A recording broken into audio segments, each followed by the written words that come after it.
Hello. Hello, here we are. Smith Square again. Indeed. Bit quieter than last time. But we're going to make a lot of noise, hopefully, with this fantastic beast here. There's bits that look brand new. Is it brand new? I think, not brand new, but I think it is pretty like new. 90 Yeah, by organ standards, is pretty new. Because this building, which is a wonderful landmark in this part of London, I believe it was bombed during the war, and it was sort of left as a bit of a shell. And there was an idea that they were just going to leave it like that as a sort of memorial. But then I think, as I said, in the 1970s, somebody came along and said, well, let's do something with this space. And they rebuilt it, or renovated it, I suppose, as a concert venue. So since the war, it's never been, I believe, a consecrated church. So it was rebuilt as a concert venue. Any concert hall that has an organ it adds a lot, definitely. Yeah. And for the venue here now, it means that they can do organ recitals and smaller, intimate concerts. But also, when you have the orchestra in, then you can do pieces with organ or with choir and organ and things like that. So it sort of adds a lot, definitely. And this is it. It's the one instrument where you can't really replicate it with anything else. No, absolutely not.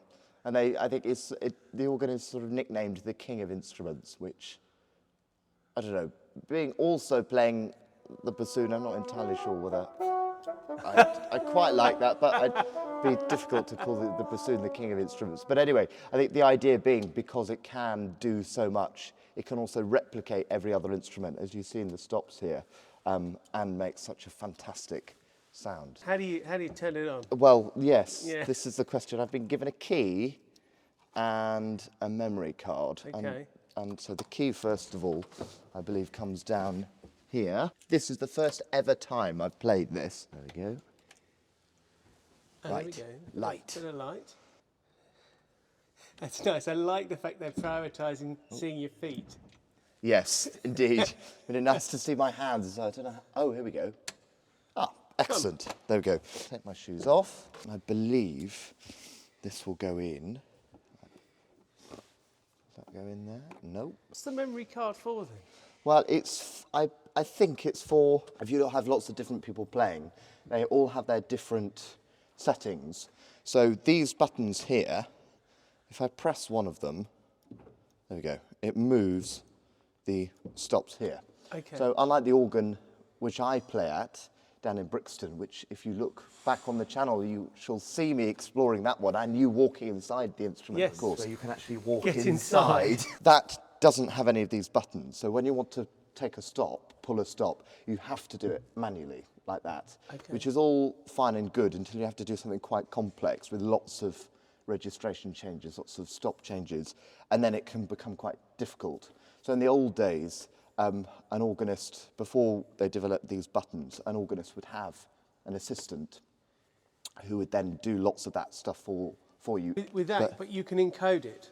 Yes. So I think what you do with this is you put it in, and then were I to come along regularly and be practicing for a particular concert or something like that, then I could put a memory card in and then create a new set of settings just for me.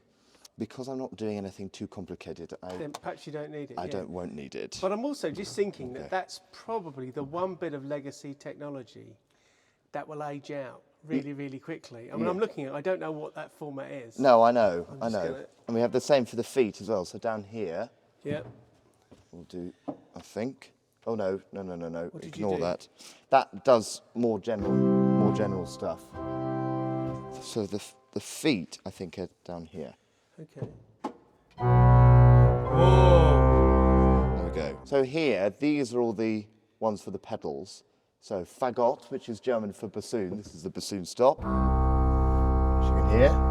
And then trumpet, posaunen is trombone. So that's for the great, the main one. But these are all in the same place as in the Brixton organ, are they? Or there seem to be more stops? There are more, and each organ will have probably them slightly differently set out. So that's why if you go somewhere and there's a bit of sort of information about the organ, if you look at how many more stops there are, and of course the more stops, the louder and the bigger the instrument is. And the number of stops will relate to the number of pipes, but some organs have maybe up to 10,000 or even more pipes, but of course Yeah. you're not going to have 10,000 stops.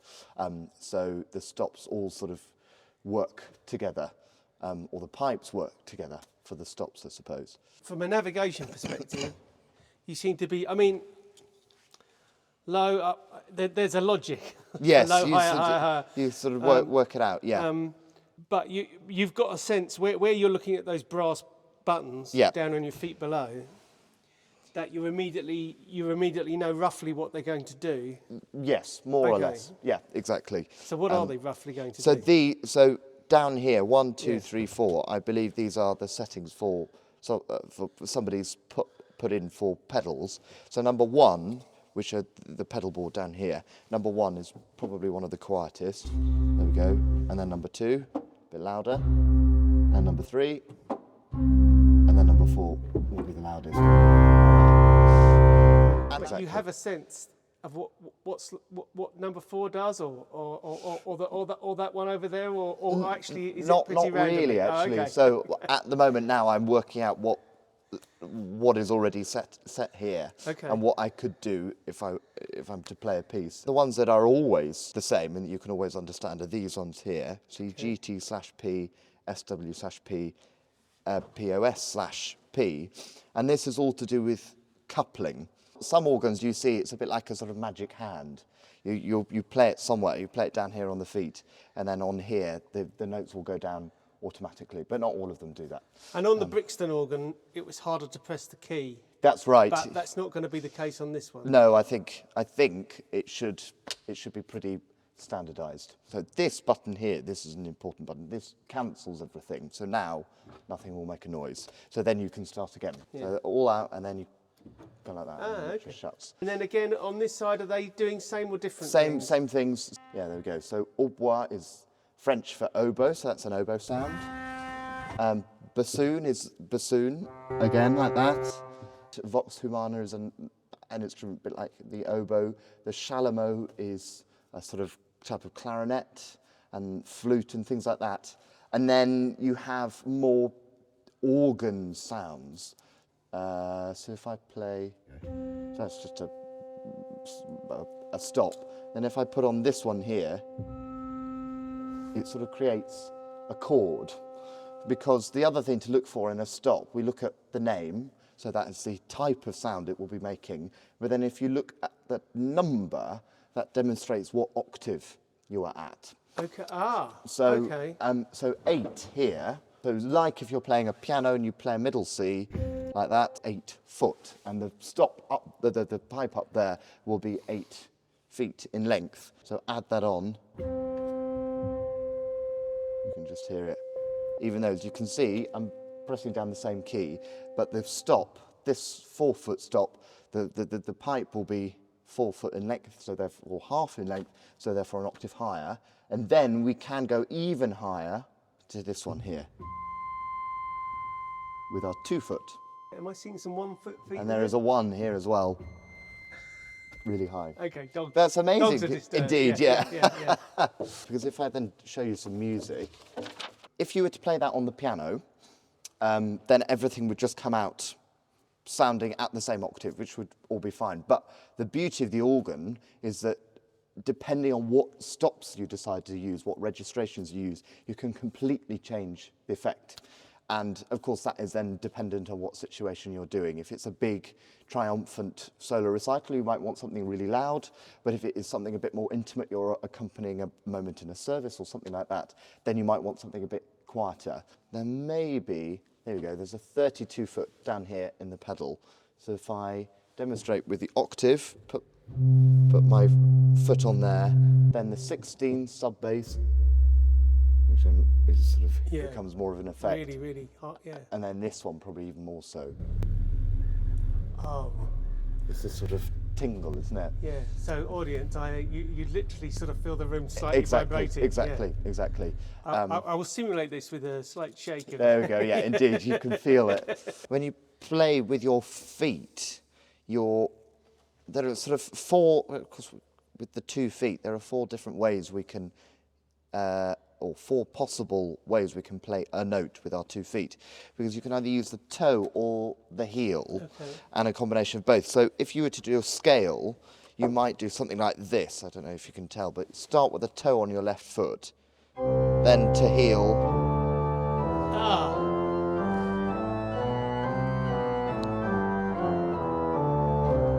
Like that. And then it just makes it, sometimes if you have to sort of slide from one note to the next, because of course, well, when you're playing, you can't really look at your feet necessarily, because it's one thing to look down at your hands, but it's another thing to sort of look down and check. Yeah. Unless I might do it if I've got a big important entry or something like that, just to check I am on the right note.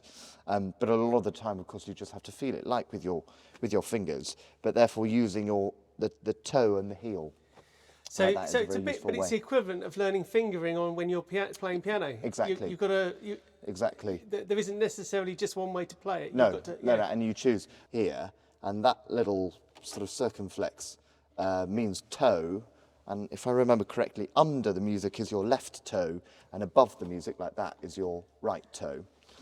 And then, you can see that, and then if we come over here, the circle here means the heel. Okay. And similarly, under the note is your left one, and above the note is your right one. You've got this. It's a Bach fugue. That's right. Yep. Prelude, Bach prelude. Okay. Okay. The fugues are a bit harder.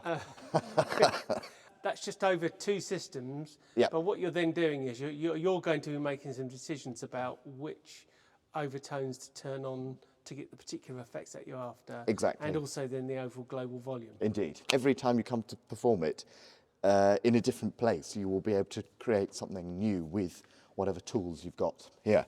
And the other thing to note is this here, which is which you can move like this pedal here. And what this does is the swell, which is this keyboard here, is in I believe it's in a box. And the box can be opened and shut, and that's what this does. So at the moment it's open, but you can push it shut. So if I demonstrate, that's quite loud, and then if I hold it down,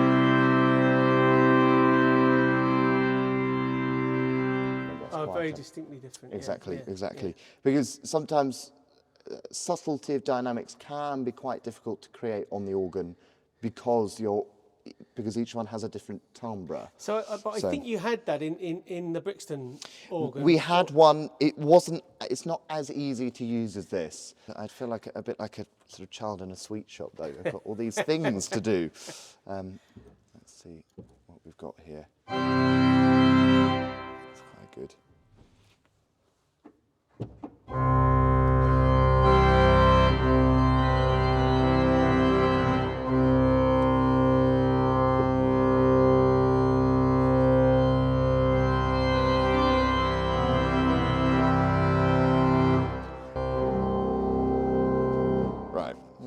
Let's see how this works.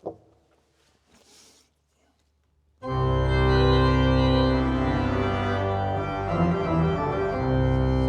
didn't play that terribly well for a start, but I think, to me, it's got too much in the bass, so...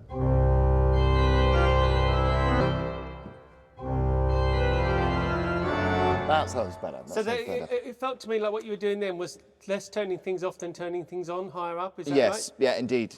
Because at least to me, it's always good to have lots of bass, but actually the overtones in what was going on in the pedal sort of became a bit, to me at least, became a bit too much, and we were losing what was going on up at the top. I took one of the things off at the bass, I think, and then put something up on top to... It's interesting that even with an instrument you don't know, you're not absolutely sure what you did. You just indeed. You just did it. Yeah. What I also did was I was coupling the grate to the pedal, but I took that off because it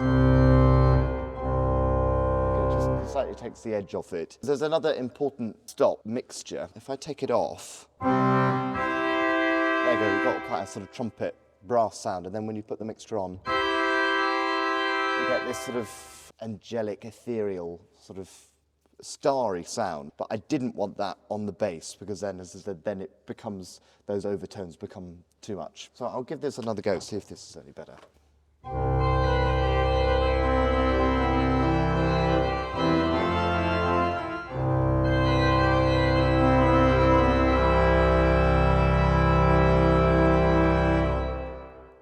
Just sort of adding more stuff to see if I can... I mean, do you think you have a sense that when you're looking at this prelude, Yeah. that you have a sense of what Bach was after? No, not Okay, at all. not at all, okay.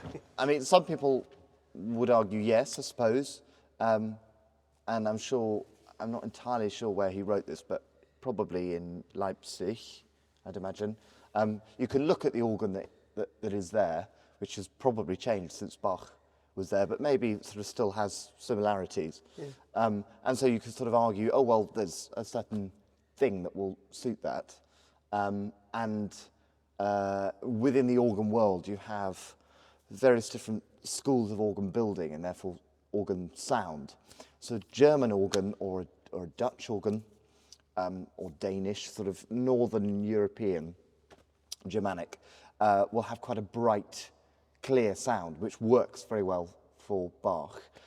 So that sort of effect I'm trying to sort of create. Whereas a French organ is a bit more subtle. You've got some more sort of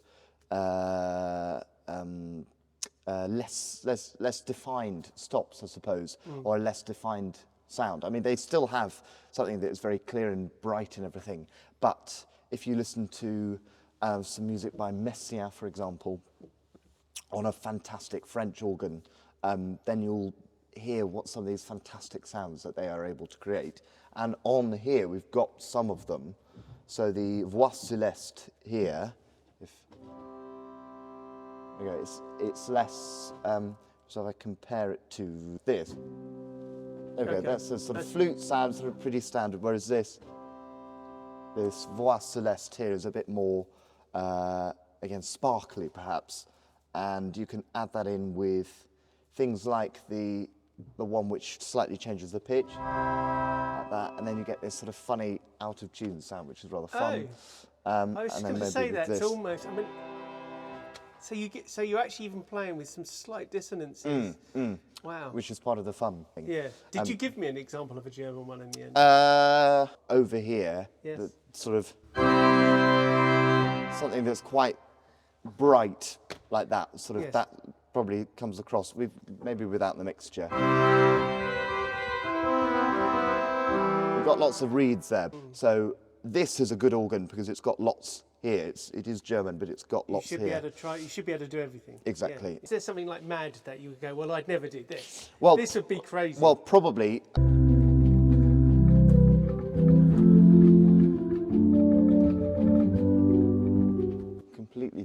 Completely changed the character, hasn't it? And the music, of course, is still the same, but then what we've done with it is completely different. But for fun, let's see how much.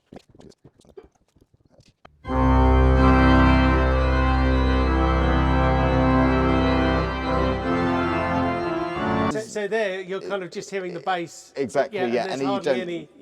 Not much definition. So that's what I was trying to not do. Not do. Whereas if no, but that completely makes sense. Yeah. Let's see. But still, what I can hear is, if we look here on the grate here, we've got a 16 foot, which means, of course, everything is an octave lower. I want to try and avoid that because I want everything to sort of sound quite nice and sparkling rather than anything too low. So I'll take that off. And now everything is at that octave or higher, whereas I'm not sure how clearly it will be, but yeah, you can sort of tell with this one down, it just deepens the sound, so it covers it a bit more. Whereas I think we want something quite nice and bright. There's one last thing which we haven't talked about, which is up here. Oh. Do we know what's behind here? I'll open it. The camera. So rather than a mirror, you've got a camera, which presumably means you can move it. I don't know how, and I'm not going to try. There's a mouse up there, so. Oh yes. Were we doing something with a conductor, and they're on the podium there, then we'd be able to see exactly what they were doing. Yeah, and you're seeing them from the front rather than exactly from the back. From the back, and which really helps. And in the mirror, yes, it can sometimes get a bit complicated and everything. Whereas, yeah, there are pipes in here, which is called in English, choir, or in German, and French maybe as well, the positif. But yes, we call it the choir. And because often I think in big organs, in massive cathedrals and things like that, the choir will be separate from the rest of the organ. So here it is, because you've got the main body of the organ here, and then the choir is further out. And that's interesting, because there were definitely some times when I was getting a kind of quadraphonic sound type effect, because it was all around. It was coming from everywhere, exactly. So you might use this for a particular something, depending on the effect of the choir. So the choir in my organ in Brixton is very sweet, very, very beautiful stops. So it can be used for very sort of quite soft playing or very beautiful music. But it can also, because it's in a different place, it can also be used to highlight something as well sometimes. If you've got very quiet going on everything else, but then you want to bring out a particular line or solo bit, then you might use the choir to demonstrate that. It's interesting, because it looks almost like something you'd sit in, but I assume that you're absolutely supposed not to do that. No, indeed. Because, yes, it will... There we go. Before you go too far, while you're up there, just wave. So I'm just going to zoom in on you. There you go. There we go. You're a long way away.